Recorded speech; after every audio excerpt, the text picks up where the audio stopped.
Welcome back नाजरीन। बीचे channel में आपका होस्ट फैसल गौरी आपको खुश आमदीद कहता है। आइए हम एक और हमारी बहुत प्यारी खूबसूरत बहन है, इनके साथ मिलकर ईस्टर की खुशियाँ बांटते हैं और इनके व्यूज़ जानते हैं ये क्या कहना चाहेंगे ईस्टर के हवाले से। मेरी तरफ से सब मसीह बहन भाइयों को सलाम। मैं आसमा सोहेल, मैं सबको अपनी मसीह बहन भाइयों को हैप्पी ईस्टर बोलना चाहती हूँ। मेरी तरफ से सबको happy Easter. Thank you ji.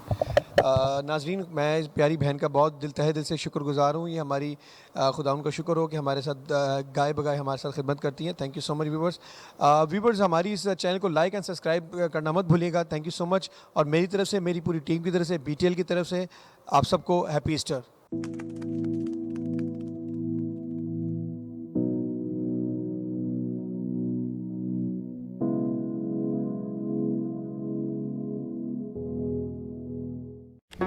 Do not forget to like the video, subscribe BTL TV, and press the bell icon to receive notifications.